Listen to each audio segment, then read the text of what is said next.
शारदीय नवरात्रि साल 2024 में 3 अक्टूबर से शुरू हो रहा है और आज इस वीडियो में मैं आप सभी को बहुत ही महत्वपूर्ण जानकारी देने वाली हूँ। नवरात्रि शुरू होने से पहले कौन कौन से कार्य हैं जो आपको ज़रूर ही कर लेने चाहिए और कौन कौन सा कार्य है जो आपको नवरात्रि के दौरान बिल्कुल भी नहीं करने चाहिए। तो देखिए, इस टॉपिक पे बहुत लोगों ने वीडियो बनाया है यूट्यूब पर, लेकिन जो मैं आज इस वीडियो में आपको बताने वाली हूँ वो अब तक किसी ने नहीं बताया है। इसलिए इस वीडियो को फुल वॉच करिएगा, तभी आप सभी को पता चलेगा।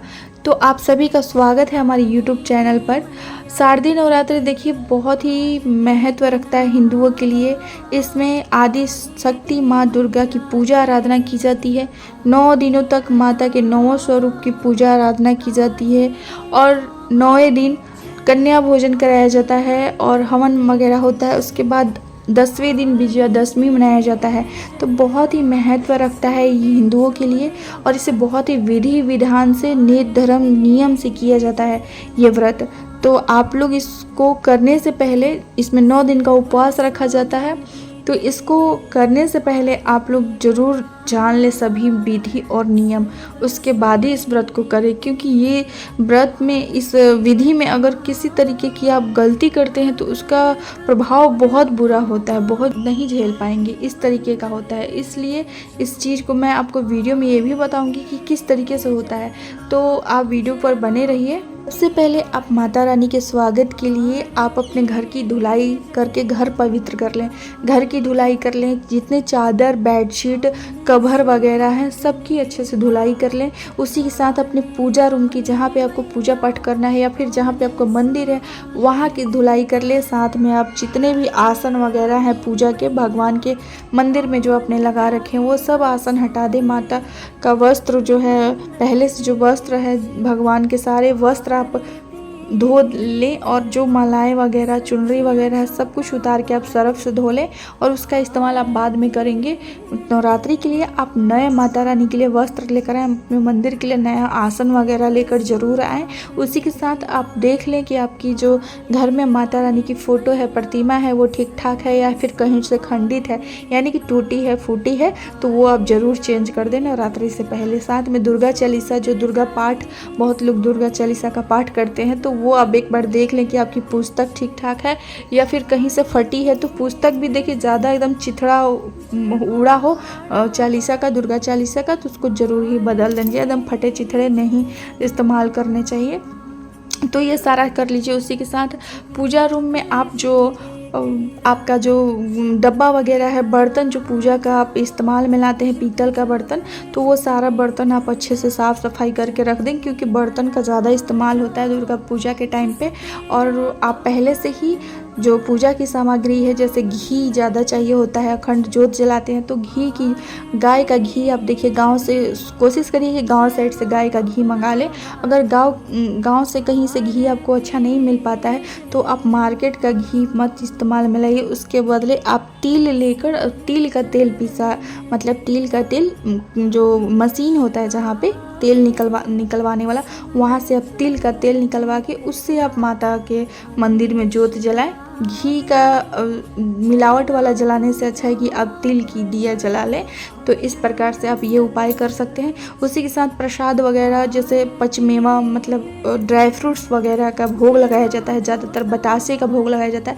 तो डब्बे वगैरह में ला के आप बतासा और ये ड्राई फ्रूट्स वगैरह मिक्स करके 2 डब्बे में रख दें। उसी के साथ आप पूजा के सारे बर्तन क्लीन कर लें और जो धूप बत्ती की ज़रूरत पड़े तो धूप बत्ती ला के रख लें ज़्यादा क्वांटिटी में। आप रुई का जो बाती होता है उसको घी में डाल के एक डब्बे में आप रख लें। ये सारी तैयारियां कर लें और नए वस्त्र ला लें। मतलब ये सब जो सिंदूर वगैरह आप देख लें कि है कितना नहीं है, क्योंकि उस पूजा के दौरान आपको नए सिंदूर का इस्तेमाल करना चाहिए माता रानी के लिए। जो डेली मंदिर में यूज हो रहा है वो सब आप हटा दें, क्योंकि वो पितरपक्ष के दौरान भी आपने मंदिर में पूजा किया होगा, तो वो सब आपको हटा देना चाहिए। तो वो सारा इस तरीके से मंदिर की क्लीनिंग कर लें आप और सारा व्यवस्था कर लें, पूजा से पहले तैयारी कर लें। और उसी के साथ अपने किचन में आपको हल्की सी क्लीनिंग, आपको बहुत ज़्यादा डीप क्लीनिंग नहीं करनी है, बस हल्का फुल्का साफ़ सफाई कर लें। और किचन में जो नमक है, जिसमें आपने मतलब जैसे पितरपक्ष के दौरान आपने जो खाना बनाया है, तो जो नमक का इस्तेमाल किया है, नमक हटा दें, क्योंकि नमक में ही दोष होता है, तो नमक ज़रूर हटा दीजिए। और उसके बाद और कुछ आपको हटाने की जरूरत नहीं, बस नमक आप हटा लीजिए, थोड़ी बहुत साफ़ सफाई कर लीजिए। आपके घर में कलश स्थापना हो चाहे ना हो, ये ज़रूर आपको करना चाहिए। किचन से आप प्याज लहसुन ज़रूर हटा दें। नवरात्रि के दौरान अगर घर में आप कलश स्थापना कर रही हैं तो घर के सभी मेंबर की बात कर रही हूँ, किसी को भी प्याज लहसुन का, मांस मदिरा का सेवन नहीं करना चाहिए। वैसे नवरात्र में सब लोग तो ये नॉनवेज तो हटा ही देते हैं, तो ये चीज़ आपको मैं बता दी। और उसके साथ मैं आपको एक चीज़ जो अब तक आपको किसी ने वीडियो में नहीं बताया होगा, नवरात्रि शुरू होने से पहले, नवरात्रि के पहले दिन ही आपको अपने दरवाजे पे नींबू मिर्ची ज़रूर ही लगा देनी चाहिए। नींबू मिर्ची मैं आपको एक अलग वीडियो दूंगी किस प्रकार से करना है ये चीज़, लेकिन यहाँ मैं सिर्फ बता रही हूँ आपको।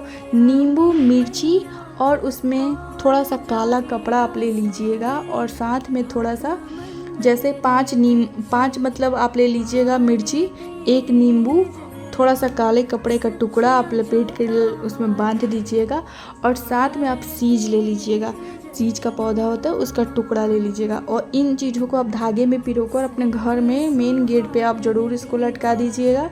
नवरात्रि के दौरान बहुत सी ऐसी होती है नकारात्मक चीज़ लोग करते हैं, मतलब अब मैं आपको डिटेल में किसी वीडियो में बताऊंगी, यहाँ सिर्फ बता रही हूँ कि नवरात्रि के दौरान बहुत से ऐसे अच्छी बुरी चीज़ें सारी होती हैं। तो उस दौरान अपने घर में बहुत ज़्यादा मतलब आसपास का जो माहौल होता है ना, बहुत चीज़ों से अच्छी चीज़ें भी होती हैं और साथ में कुछ ऐसी चीज़ें भी होती हैं। तो इससे बचने के लिए घर के मेन गेट पे आप नींबू मिर्ची और काले कपड़े का प्रयोग, और उस दिन अपने घर के जितने भी छोटे बच्चे हैं सबको काजल ज़रूर लगानी चाहिए। उनके नाभि में काजल लगा दीजिए, उनको एक लॉकेट बना के पहना दीजिए, मतलब उसमें आप मिर्ची, सरसों और नमक जो हम नज़र उतारने के लिए प्रयोग में लाते हैं, वो सारी चीज़ें आप एक पोटली बना के छोटी सी कुछ बस 9 दिनों के लिए आपको ये करना है। अगर आपके घर में छोटा बच्चा, क्योंकि छोटे बच्चों को ना ज़्यादा नज़र लगती है, उनको कोई नहीं भी बोले ना, मतलब नॉर्मली कोई बोले तो भी उन्हें लग जाती है। तो इससे बचाने के लिए ये नवरात्र में आपको ज़रूरी ये कार्य करने चाहिए। और उसी के साथ ये सारी चीज़ें आपको कर लेनी है। साथ में आपके घर में अगर चमड़ा वगैरह का प्रयोग ज़्यादा होता है, तो नवरात्रि में अगर कलश की स्थापना हो रही है तो चमड़ा वगैरह का आप उस टाइम 9 दिनों आप अलग साइड कर दीजिए, उनका प्रयोग आप नवरात्रि के दौरान मत करिएगा। तो ये सारे कार्य आपको पहले कर लेने हैं। अब नवरात्रि के दौरान क्या क्या नहीं करना चाहिए ये जान लीजिए। नवरात्रि के दौरान कौन कौन से कार्य बिल्कुल भी नहीं करिएगा, तो सुन लीजिए अच्छे से आप लोग। सबसे पहले नवरात्रि के दौरान तो जो मियाँ बीबी हैं वो जान लें कि उनको ब्रह्मचर्य का पालन करना है। गलती से भी आप लोगों को अपना धर्म भ्रष्ट नहीं करना है। तो माँ दुर्गा की जो पूजा होती है ना, बहुत ही विधि विधान से और बहुत ही साफ़ सफाई नेत धर्म से किया जाता है, तो बिल्कुल भी इसमें आप लोग चूक मत करिएगा।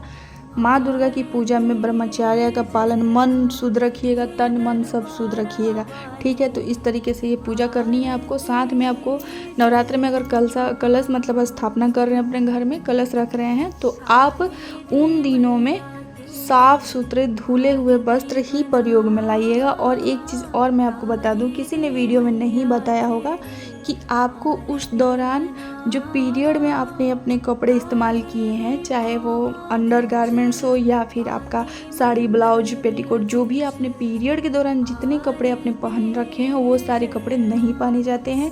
नवरात्रि का अगर आप उपवास रख रही हैं तो आपको नवरात्रि के उपवास में कोशिश करिए कि ऐसे कपड़े पहने जैसे लाल पीले रंग के कपड़े पहले तो होने चाहिए, काले रंग के नहीं होने चाहिए। उसी के साथ आप साफ़ सुथरे वस्त्र रख लें, दो जोड़ा खरीद के रख लें, ज़्यादा नहीं 2 जोड़ा भी रख लेंगे तो आपका काम चल जाएगा। तो उस तरीके अगर आपके पास पहले से है वैसा कपड़ा जो कि पीरियड में आपने कभी नहीं पहना है, तो वो कपड़ा पहनिए। और नवरात्रि के दौरान आपको बिस्तर पे नहीं सोना चाहिए, जो आपका बेड है उस पर नहीं सोना चाहिए। आपको ज़मीन पे जहाँ पे आपने कलश स्थापना किया है उसी रूम में कोशिश करिए कि अपना नीचे बिस्तर लगा के और साफ़ सुथरे चादर बिछा के आप उस पर सोइए। और इस दौरान बाल नहीं कटाने चाहिए, नाखून नहीं कटाने चाहिए। ये सारी चीज़ आप नवरात्रि शुरू होने से पहले ही अपना कर लीजिए, जैसे बाल की कटिंग हो गई, नाखून की कटिंग हो गई, शेविंग वगैरह घर के पुरुष लोग को, ये सब अपना नवरात्रि शुरू होने से पहले आप लोग कर लीजिए। नवरात्रि के दौरान आपको नींबू भी नहीं काटने चाहिए। नींबू काटना मतलब एक तरह से बलि देना हो गया। नारियल भी नहीं आपको फोड़ने चाहिए। इसी के साथ आपको नवरात्रि के दौरान जो आपने अखंड ज्योत जलाया है उसे बुझने मत दीजिएगा। और 7वीं 8वीं को बहुत लोग घूमने जाते हैं घर में ताला लगाकर, तो ये गलती कभी भी मत करिएगा। आप घर में कोई ना कोई एक सदस्य ज़रूर मौजूद रहिएगा। अखंड ज्योत को इसी तरीके से सूना छोड़ के कभी भी घर से बाहर नहीं जाते हैं, तो एक न एक लोग को घर में ज़रूर ही रहना चाहिए। उसी के साथ इसमें आप देखिए फलाहार लोग करते हैं, जैसे अनाज नहीं खाते हैं और सेंधा नमक का, बहुत लोगों का नमकीन कुछ खाने का इच्छा होता है तो वो सेंधा नमक का प्रयोग करते हैं, फलाहार मानते हैं उसे। लेकिन हम आपसे बताना चाहेंगे कि कोशिश करिए कि 9 दिन आप किसी भी प्रकार के नमक का सेवन मत करिए, ना ही सेंधा नमक जो मतलब व्रत वगैरह में खाते हैं ना, वो नमक का भी आप प्रयोग मत करिए। और साथ ही में आप अनाज का भी प्रयोग बिल्कुल भी गलती से भी किसी भी रूप में आपको नहीं करना चाहिए। तो इन सारे बातों का आप ध्यान रखिएगा। उसी के साथ मैं आपको बताना चाहूँगी कि ऐसे में देखिए नवरात्र के दौरान अगर आप पीरियड आपका शुरू हो जाता है, आपके मतलब आपका मासिक धर्म शुरू हो जाता है, तो ऐसे में आप व्रत सिर्फ कर सकती हैं। आप पूजा पाठ, पूजा से जुड़ी कोई भी कार्य आप नहीं कर सकती, और ना ही आपको अपने मन में मंत्रों का जाप वगैरह कुछ नहीं करना चाहिए। अगर पीरियड में आप हैं, अशुद्ध अवस्था में हैं, तो माता रानी का जैसे होता है ना भजन कीर्तन करना, ये सब कुछ नहीं करना चाहिए। इसलिए मैं आपको एक सच्चाई बता रही हूँ कि अगर ऐसे अवस्था में आप भगवान मतलब माँ दुर्गा का जैसे पाठ वगैरह गुनगुनाती हैं या फिर कुछ भी मन में इस तरीके का विचार करती हैं, तो उससे आपको क्या असर आप पर होगा, क्योंकि अशुद्धता में भगवान को इस तरीके से याद नहीं करना चाहिए। आपको किस प्रकार से वो पता चलेगा, पता है, देखिए आपको घबराहट सी होगी, आपको बेचैनी सा होगा, आपको अचानक ही जैसे लगेगा कि आपकी हालत ठीक नहीं है, तो इस प्रकार से आपके ऊपर उसका गलत प्रभाव पड़ेगा। इसलिए ये चीज़ कभी भी मत करिएगा आप लोग कि अशुद्धता में आप भगवान को उनका मंत्र वगैरह चाहे कोई भी इस प्रकार का कार्य मत करिएगा। तो चलिए, उम्मीद करती हूँ आप सभी के लिए वीडियो थोड़ी सी भी हेल्पफुल होगी, तो हमारे वीडियो को लाइक शेयर कर दीजिएगा।